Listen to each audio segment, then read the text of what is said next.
Olá, amigos. Estamos de volta para mais um programa O que é o Espiritismo?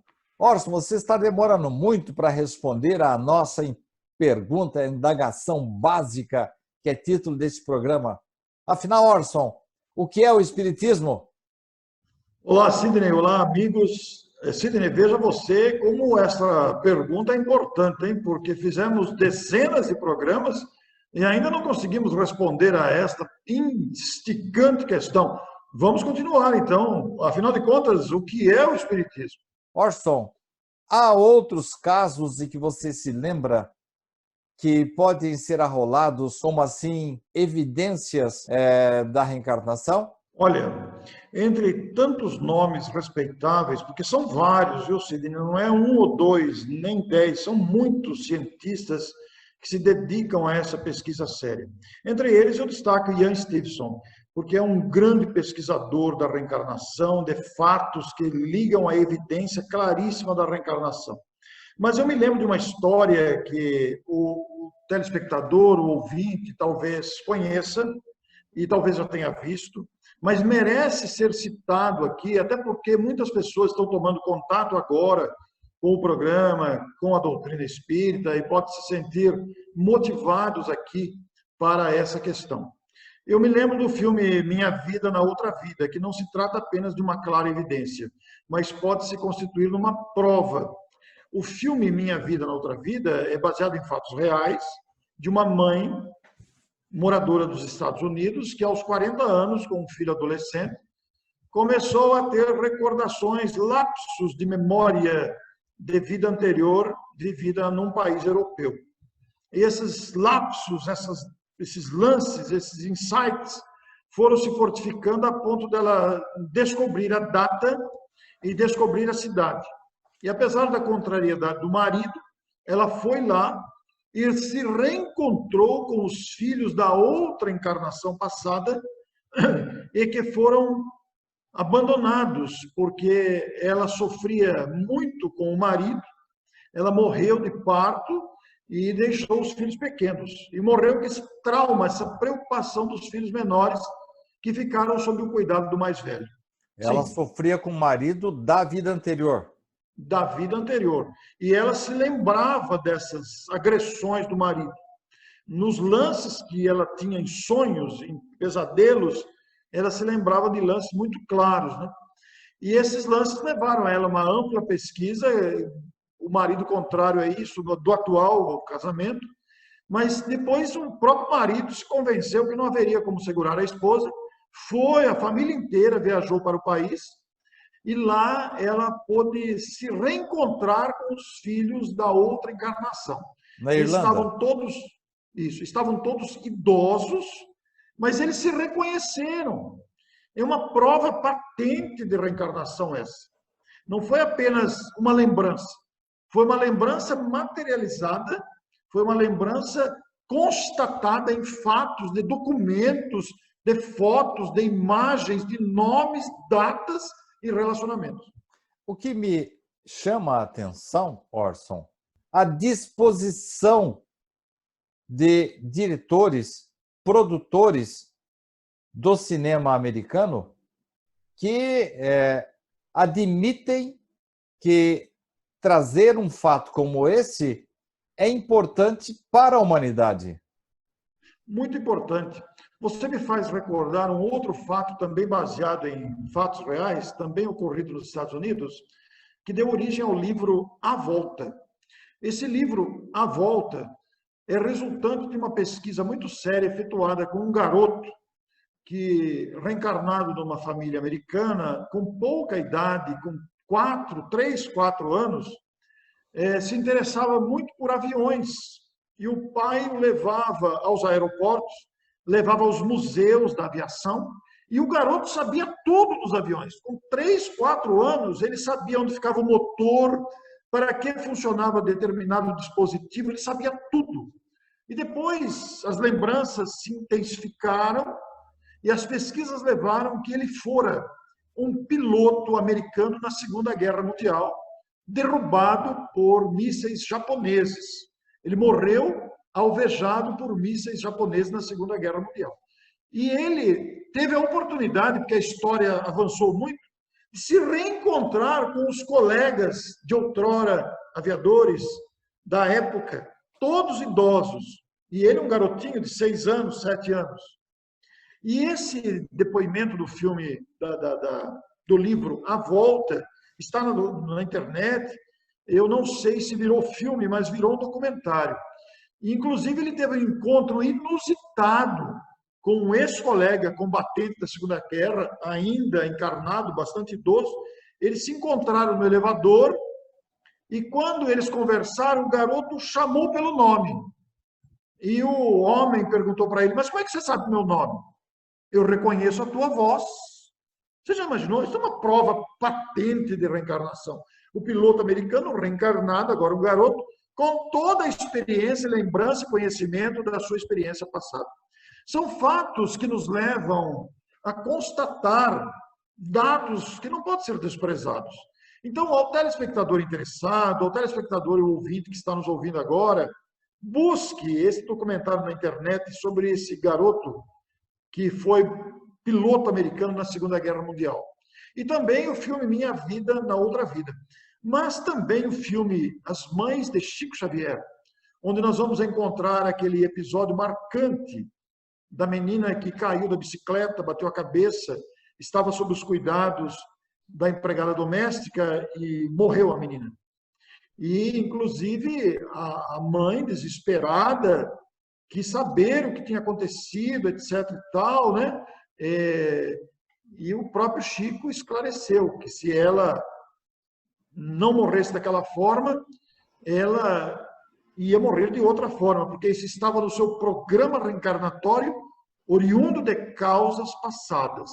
Não é uma prova de reencarnação, mas é um elo que mostra toda essa ligação que há entre a lei de evolução, a lei de reencarnação, de causa e efeito, colocado à nossa disposição para quem quiser pesquisar. Não vale a pena a gente ser contra, não acredita, não aceita.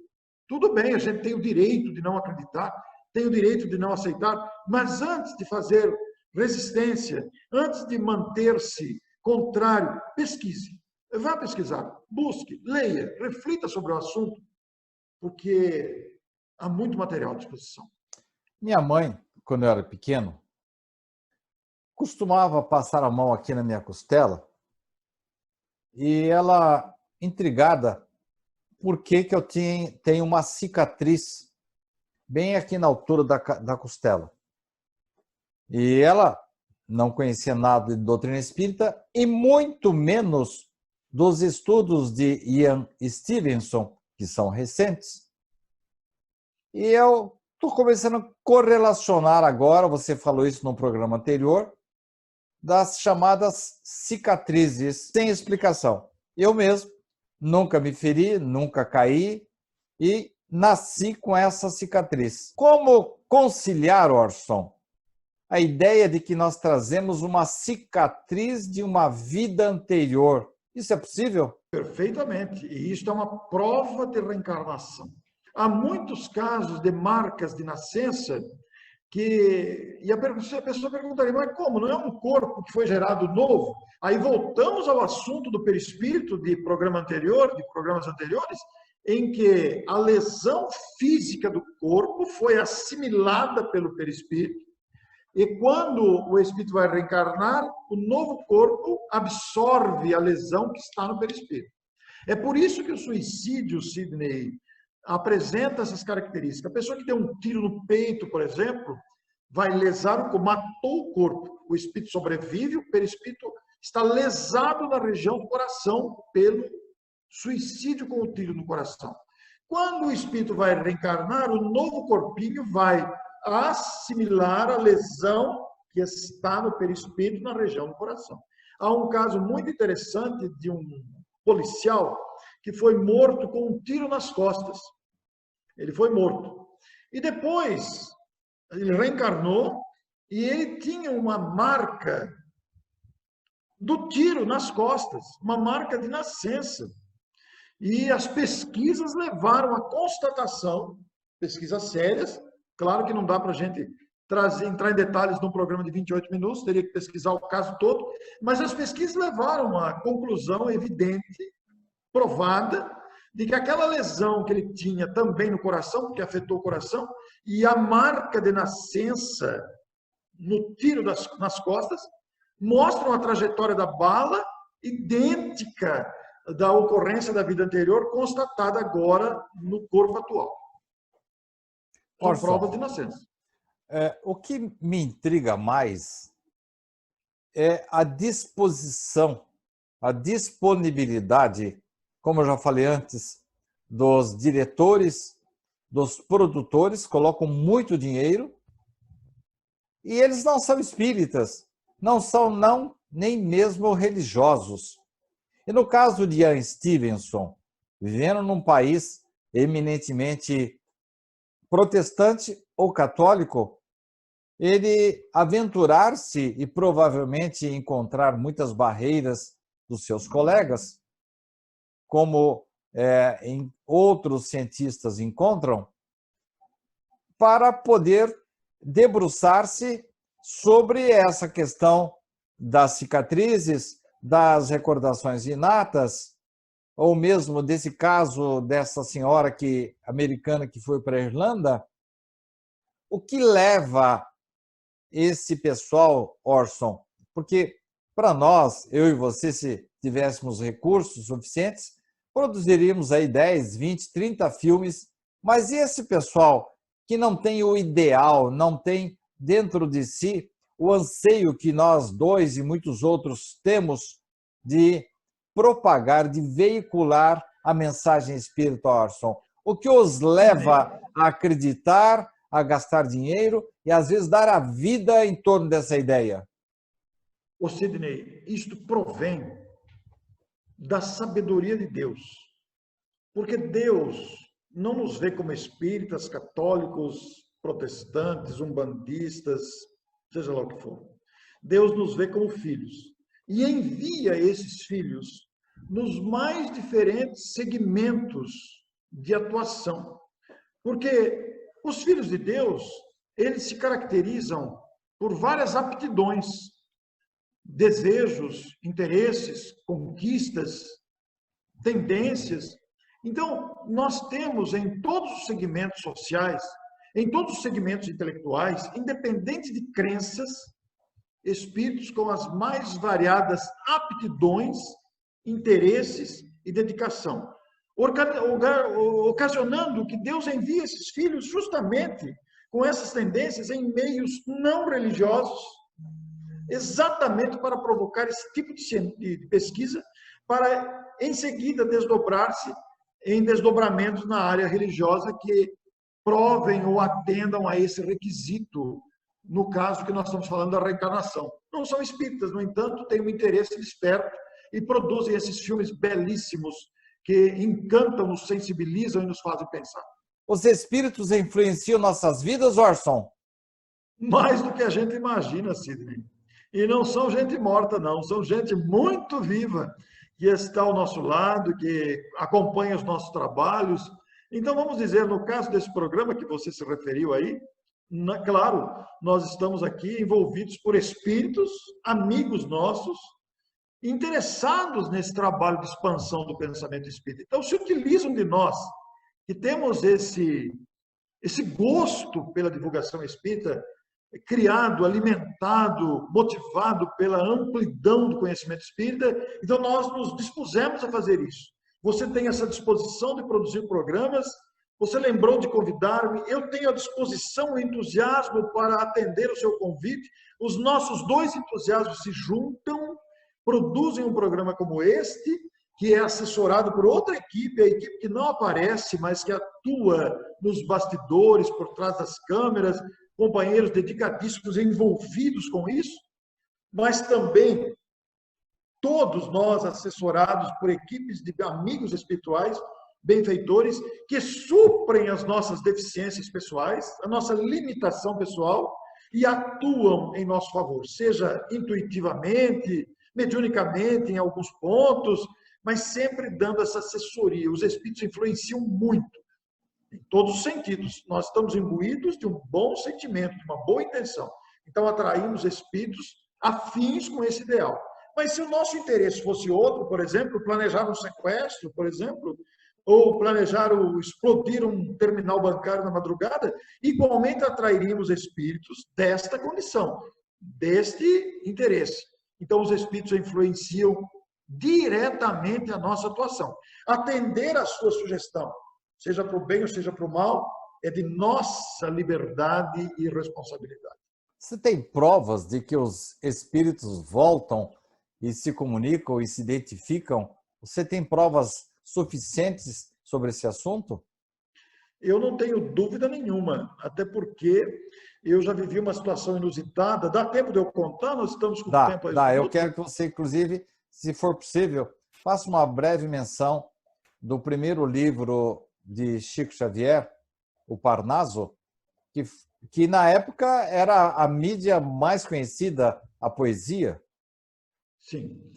Pois é, foi bom você iniciar por esse detalhe, foi bom você citar isso, que não me estava ocorrendo, mas o Parnaso del Túmulo é uma prova da existência e influência dos espíritos. Porque então, o então jovenzinho Francisco Cândido Xavier, em Pedro Leopoldo, completamente desconhecido, começou a psicografar mensagens de variados autores intelectuais brasileiros e portugueses, reconhecidamente poetas, reconhecidos pela farta e fácil literatura. Era um grande momento da época, né? Pois não, Cid? A mãe de Humberto de Campos, mesmo naquele processo terrível, no meio do processo, ela admitiu que o estilo dos escritos recebidos por Chico Xavier, ou esse rapaz é uma enciclopédia extraordinária, ou é meu filho mesmo que está voltando. Pois é. O estilo literário de Humberto de Campos foi reconhecido pelos seus próprios críticos e pela própria mãe. Agora, há um detalhe em tudo isso, né? Não é apenas Humberto de Campos. São centenas de escritores, de autores reunidos nas diversas obras. Mais de 600 personalidades se utilizaram da mediunidade de Chico Xavier na produção dos livros. Como é que o médium consegue diferenciar, imitar, tentar fraudar 600 estilos diferentes, com dados identificatórios? Mas não seria aquele chamado método do pastiche, e que você imita o outro autor, Orson? Mas isso não condiz com a personalidade bondosa de Chico Xavier. Mas mesmo se você quiser manter-se nesse ponto, eu gostaria de pedir aos nossos telespectadores e ouvintes pensassem na capacidade do médium de escrever e psicografar com as duas mãos ao mesmo tempo, sendo que com a mão esquerda de trás para frente, em idiomas diferentes. Que mente seria capaz de fazer isso? E sem contar Então, também, né, Orson, nos depoimentos mais recentes de jovens desencarnados com detalhes assim preciosos que eram reconhecidos pelas mães. Vamos dizer que elas estivessem ali numa situação, vamos dizer, de saudade. Qualquer dado seria interpretado como sendo do seu filho, mas os dados, os nomes, as datas, os locais, isso não seria possível que Chico trouxesse a lume, não é isso? Pois é, esses dados identificatórios e principalmente a espontaneidade das informações são a grande prova da comunicação dos espíritos e sua influência em nosso meio. Eu me permito contar uma história de uma vivência pessoal. Eu, durante 10 anos, 12 anos, quando residia em Mineiros do Tietê ainda, eu estou em Matão há 20 anos, e quando residia em Mineiros do Tietê, durante 12 anos aproximadamente, nós dirigimos uma reunião mediúnica. Aprendemos muito com a direção daquela reunião mediúnica. E por ocasião daquelas reuniões, tínhamos sempre um espírito que se manifestava me chamando de hipócrita, me chamando de alguém que mudou de lado, me acusando, fazendo várias acusações antifraternas, sempre me chamando de traidor. E eu nunca consegui sensibilizá-lo. Nunca consegui sensibilizá-lo. Era costumeiro, vez por outra. Bem desconfiável de alguma ancestralidade sacerdócia sua, viu? Pois é, esse espírito sempre se manifestava me agredindo, sempre contrariado, e eu nunca consegui sensibilizá-lo. Bom, passou o tempo, eu saí de Mineiros do Tietê, me mudei para Matão, e por causa da mudança de cidade e a distância, ficou inviável continuar com aquela reunião, que eu tive que me deslocar dela. E devido à distância, principalmente, eu não tinha condições de ir lá toda semana participar. Passou o tempo. Aproximadamente uns 5 anos depois, nós estivemos em Mineiros do Tietê, talvez menos de 5 anos, e tivemos a ocasião de participar numa inesperada reunião mediúnica dentro de um lar. Nada fora programado e tivemos a inesperada oportunidade de uma comunicação e manifestou-se esse espírito novamente, aquele mesmo. E já começou assim a comunicação. Você não me reconhece, não? Você não está me reconhecendo? Falei, olha, meu irmão, você vai me perdoar, eu não reconheço. Ah, não, é? Pois prepare-se. Eu sou aquele que te chama de traidor. Eu vou te pegar. Eu estou preparando uma armadilha para você. Prepare-se. Tudo bem, conversamos com ele, passou. Não consegui sensibilizá-lo de nada, vim embora, esqueci o fato. Totalmente, esqueci totalmente. 2 anos depois, eu já contei isso de público na própria casa.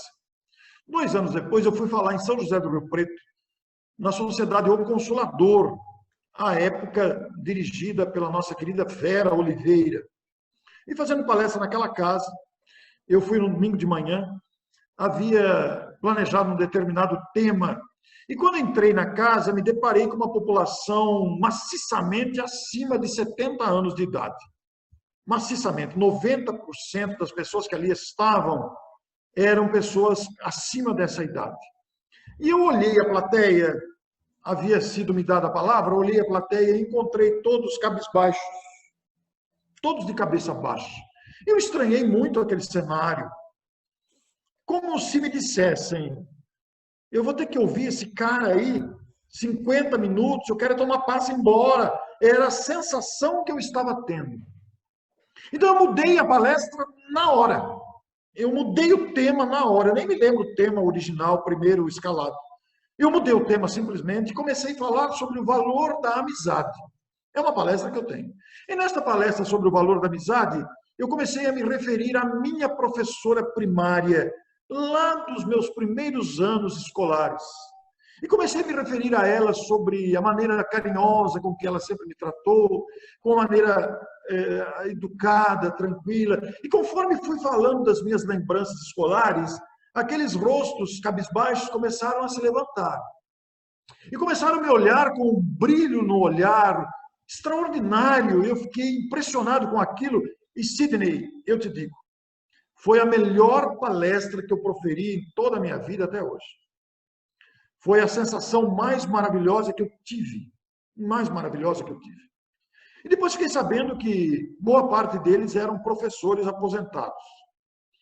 Tudo bem, recebi muitos cumprimentos, muitos abraços, muita emoção, eu me emocionei, elogios, etc. E vim embora para Matão. Passou, foi mais uma palestra.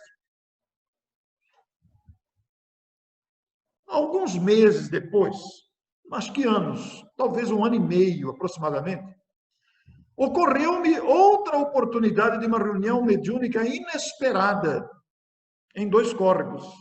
Estávamos reunidos com os amigos e resolvemos fazer uma prece. Estudamos uma página, fizemos uma prece, havia uma pessoa com muita necessidade, fizemos uma prece em favor dela e manifestou-se um espírito. E o espírito falou assim: você se lembra de mim? Com calma. Falei, meu irmão, a gente conversa com muita gente, você vai me perdoar a minha falta de memória, eu não me lembro. Pois eu sou o seu adversário do passado. Eu planejei tudo. E a médium não sabia disso. Eu em nenhum momento comentei esse fato com a médium. Não imaginava isso. É outra cidade, inclusive, né? E não tinha transmissão online como temos hoje. Eu estive lá naquele dia que você disse que foi a melhor palestra que você já se sentiu proferindo. Eu havia preparado toda a armadilha. Eu ia te desmoralizar naquele dia. Mas quando me dei conta da quantidade de estropiados que estavam naquela sala, quando me dei conta da quantidade de pessoas necessitadas que ali estavam e o grupo de enfermeiros que se movimentavam atendendo aquelas carências, aquelas enfermidades de toda sorte, eu me sensibilizei. E quando eu me sensibilizei com a minha armadilha preparada para te desmoralizar, as paredes se abriram e surgiu a minha professora, que foi a única pessoa que me tratou com carinho, foi a única pessoa que me respeitou. Eu não tive pai, eu não tive mãe, e a única pessoa que me respeitou foi aquela professora. Choramos os três, João Sidney. Choramos eu, a médium, o espírito, choramos os três. E eu quero te pedir perdão. Eu pude perceber aquilo que eu não estava enxergando. E me permita agora, eu quero te acompanhar. Eu pedi a Jesus para te auxiliar. Você imagina a minha emoção, que eu repito agora. Eu perguntei, eu totalmente lavado de lágrimas, quando o Espírito se despedia, eu falei, qual é o teu nome, meu amigo? Para eu saber, para eu me lembrar de você. Meu nome é Constantino. E eu passei a orar por esse Espírito, a me lembrar dele com carinho e gratidão. Mas o fato marcante que para mim isso foi uma prova muito marcante da mediunidade, da influência dos espíritos, na minha vivência pessoal. Porque toda aquela emoção sentida naquela casa, o desabafo depois, sem que a médium soubesse, para mim é uma prova. Eu não estava pensando em nada disso, nenhuma informação eu forneci. No entanto, isso ocorreu. E felizmente fizemos as pazes, né? A adversidade que havia entre nós, sem a minha consciência atual, mas ele me perseguindo e agora possivelmente me acompanhando. Eu não sei, nunca mais houve notícias. Nunca mais tive notícias, já faz mais de 10 anos. Mas não importa. Para mim é uma prova cabal da influência, da presença saudável dos espíritos que estão ao nosso lado, Sidney. Muito bom. História tocante. Muito obrigado a você e até a próxima semana.